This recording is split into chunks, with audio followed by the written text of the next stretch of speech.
तो उनको नहीं पता था कि उनका अंतिम मकाम बंगाल की खाड़ी है। उनके अंदर तो सिर्फ बहते रहने की एक क्षमता थी, एक वेग था, एक आवेग था। उसी वेग और आवेग में किसी पहाड़ को काट दिया तो किसी पहाड़ को अगर काट नहीं पाई तो उसके बाजू से रास्ता बनाते हुए वो आगे की तरफ बढ़ती चली गई और भविष्य में जाकर गंगोत्री भी पूजनी हो गई और गंगा सागर भी जाकर पूजना हो गया। तो इतनी सी धार जो एक लांग से छलांग सकते थे, एक कदम में आप और हम पार कर सकते हैं गंगोत्री की वो पतली सी धार, जाके एक ऐसे महासागर में विस्तारित हो जाती है कि जिसे हमको और आपको स्टीमर से कहीं ना कहीं तय करना पड़ता है कि इस पार्ट से उस पार्ट तक जाने की जो व्यवस्था है वो हमारे और आपके जीवन में काहे से पैदा करनी पड़ती है, स्टीमर के माध्यम से उस हम पूरे पार्ट को पार करने का प्रयास करते हैं। तो ऐसा ही हमारा मानना है कि आप और हम और दूंगा, जिस द्वंद्व से हम और आप सब पीड़ित रहते हैं और जो हमारे अवसाद का कारण होती है वो ये होती है कि एक चीज होती है इच्छा और एक चीज होती है क्षमता। इच्छा को अंग्रेजी में क्या कहते हैं?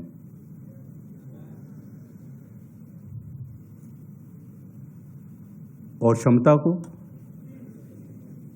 कैपेसिटी।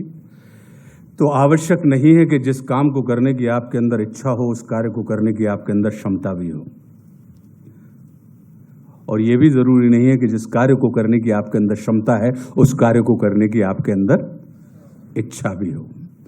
तो हमारे बीच में इच्छा और क्षमता के बीच में चलते रहने वाला द्वंद्व ही हमारे अवसाद, हमारे हर्ष, हमारे विषाद का कारण होता है।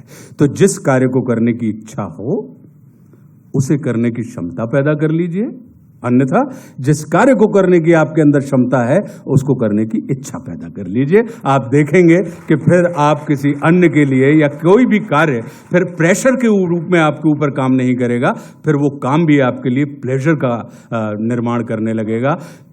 प्रेशर में फॉलोवर खड़े हो जाते हैं। तो आपको न्यूज के साथ साथ आपके व्यूज, क्योंकि दृष्टि का महत्व है या दृष्टिकोण का? दृष्टि तो हम और आप सबके पास है, लेकिन इन दृष्टि वालों को में से कितनों का नाम हम और आप याद रखते हैं? हम किन का नाम याद रखते हैं? दृष्टिकोण वालों का। तो वो कोण क्या है? दृष्टि का जो कोण है वो कोण क्या है कि आप किस एंगल से उस चीज को, उस घटना को या उस स्थिति को या उस परिस्थिति को या उस मन स्थिति को देख रहे हैं, और देखने के बाद उसको आप लोगों के सामने सरल करते हुए लोगों के पास ये पॉइंट ऑफ व्यू नहीं रख रहे हैं, आप पॉइंट ऑफ थॉट रख रहे हैं। एक होता है जब पत्रकारिता में मैं उन अभिनेताओं, उन सौभाग्यशाली अभिनेताओं में से हूं जिसको मीडिया के तमाम क्षेत्रों में काम करने, प्रश्नों के ऊपर काम नहीं करते तो हम क्या करने लगते हैं? आजकल हम टेलीविजन पे देखते हैं कि हुज्जतें हो रही हैं कि मतलब ऐसा लगता है कि जैसे किसी सीनियर ने जूनियर को बुला लिया हो, अब उसकी रैगिंग होगी। इसलिए क्या हो रहा है? अगर आपने मुझे इंटरव्यू के लिए बुलाया है, इसका मतलब क्या है? इसका मतलब है कि मेरे कुछ कृतित्व ऐसे रहे होंगे जो आपको पत्रकार के तौर पे ये लगा होगा कि इन कृतित्वों के माध्यम से ये व्यक्ति शेष व्यक्तियों के लिए, जो शेष वर्ग से था, वो आज की तारीख में विशेष हो गया है, प्रेरणा का काम करेगा। लेकिन होता क्या है कि जब आप न्यूज रूम में जाते हैं तो वो जली जलाई बीड़ी से बीड़ी जलाने का काम होता है कि अब हमारी इज्जत तो नहीं है, तो हम क्या करें कि एक इज्जतदार आदमी के ऊपर कालिक पोत दीजिए, उसको इतना जलील कीजिए कि हम ऑटोमेटिक इज्जत वाले हो गए। ये हमारे बाबूजी कहा करते थे। जब हम छोटे थे तो हमारे बाबूजी हमसे कहते थे कि बेटा, यही आपसे प्रार्थना करते हैं। एक चीज और कहूंगा आपसे,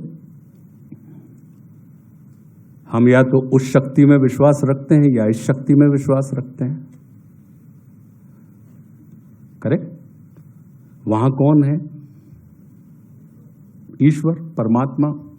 और यहां कौन है? आत्मा। मतलब वहां ईश्वर है और यहां नश्वर है। करेक्ट? तो सफलता प्राप्ति के दो मंत्र हैं साहब। एक होती है प्रार्थना और दूसरी होती है प्रशंसा।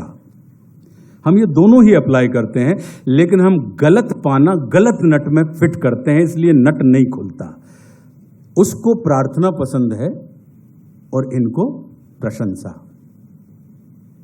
हम क्या करते हैं, उसकी तो प्रशंसा करने लगते हैं और इनसे, तो इसलिए हम ये दोनों सूत्र अप्लाई करते हैं और इसके बाद भी हमें अपना इच्छित परिणाम नहीं मिलता है। तो आपसे यही है कि प्रार्थना अगर करनी है तो उनसे करना, इनसे मत करना, और प्रशंसा अगर करनी है तो उसकी मत करना, इनकी करना। तो आप देखेंगे कि आपका जो भी इच्छित लक्ष्य होगा उसे आप प्राप्त कर लेंगे। अब आप कहेंगे कि प्रशंसा क्या, प्रशंसा और चापलूसी में अंतर क्या होता है? चापलूसी मत करना, प्रशंसा और चापलूसी के भाव को भी समझने। हम चूंकि अभिनेता हैं इसलिए भावों का व्यापार है, हमारा भावों का व्यवसाय है, इसलिए हम थोड़ा बहुत आपके साथ अपने उन अनुभवों को बांट रहे हैं एक अभिनेता के रूप में। ये पूरा अभिनय की क्लास है भैया।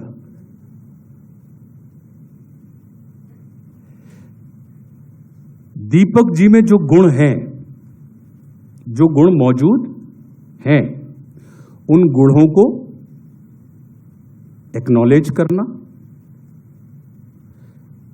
एक्सेप्ट करना और एप्रिशिएट करना, यह प्रशंसा कहलाती है। लेकिन जो आशुतोष में गुण नहीं है फिर भी आप उनको गुणों की खान बता दें और उन गुणों को रूपित कर दें, तो वो चापलूसी की श्रेणी में आता है। तो बहुत बारीक अंतर है। तो मेरे अंदर जो गुण हैं उनको, या किसी के भी अंदर जो गुण है उसको आप एक्नॉलेज कीजिए, एक्सेप्ट कीजिए और एप्रिशिएट कीजिए। आप देखेंगे कि आपके जीवन में कभी भी आपको आपके इच्छित परिणाम ही मिलेंगे, इसके अलावा और कोई परिणाम आपके जिंदगी में नहीं आएगा। और जब इच्छित परिणाम मिल जाते हैं तो फिर उससे बड़ा सुखी व्यक्ति संसार में कोई और नहीं होता। बाकी हम और ब्रजेश, जैसा कि हमारे प्रिय